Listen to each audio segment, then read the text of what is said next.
मैं समझता हूं सर कि विद्यार्थियों के साथ जो शिक्षक का संबंध है वह ऐसा संबंध है सर कि एक दूसरे के पूरक है। बिल्कुल।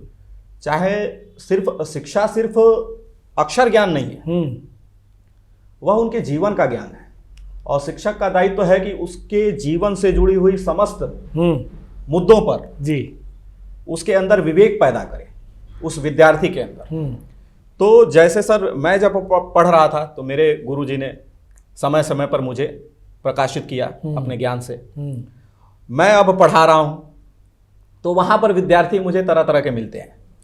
एक तो सबसे बड़ी चुनौती है सोशल मीडिया वगैरह, उसमें नशा वगैरह ये सारी चीज प्रभावी रूप से प्रचारित किए जाते हैं। विज्ञापन ऐसे आ रहे हैं, कमला पसंद वगैरह, ये सारी चीजें जो विज्ञापित, धूम्रपान वगैरह नीचे लिखा भी रहता है लेकिन प्रचार तो हो रहा है ना। बिल्कुल लिखा हुआ है कि धूम्रपान निषेध है, कैंसर होता है इससे, लेकिन इसके बावजूद युवा पीढ़ी इससे ग्रसित है।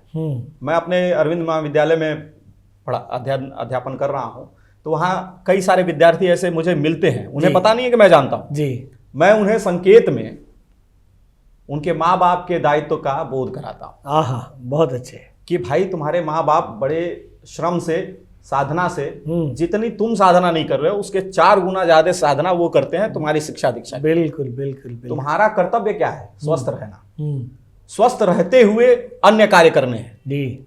यदि आप स्वस्थ नहीं हैं, स्वस्थ शरीर में स्वस्थ मस्तिष्क का विकास होता है, सदियों से हम ये बात सुन रहे हैं, तो आखिर कैसे विकास होगा यदि आप स्वस्थ नहीं रहेंगे? बिल्कुल बिल्कुल। स्वस्थ रहेंगे तो आपको अवसाद नहीं होगा, स्वस्थ रहेंगे तो आप शिक्षा में अभिरुचि पैदा होगी। और शिक्षा यदि आपके मानस में आ गई कि मुझे पढ़ना है, तो ये सारे जो हम कहते हैं ना डिप्रेशन में है, एंजाइटी हो रही है, ये नए नए टर्म्स कब आए जी?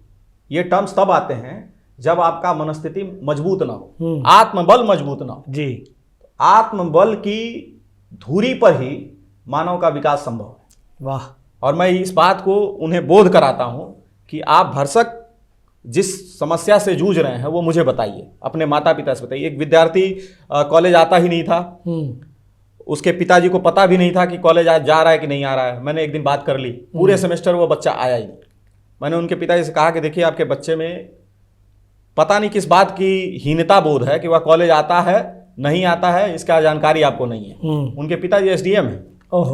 और ये तब मुझे एहसास हुआ कि एसडीएम होते हुए भी उनका बच्चा कॉलेज जा रहा है कि नहीं जा रहा उन्हें पता नहीं है।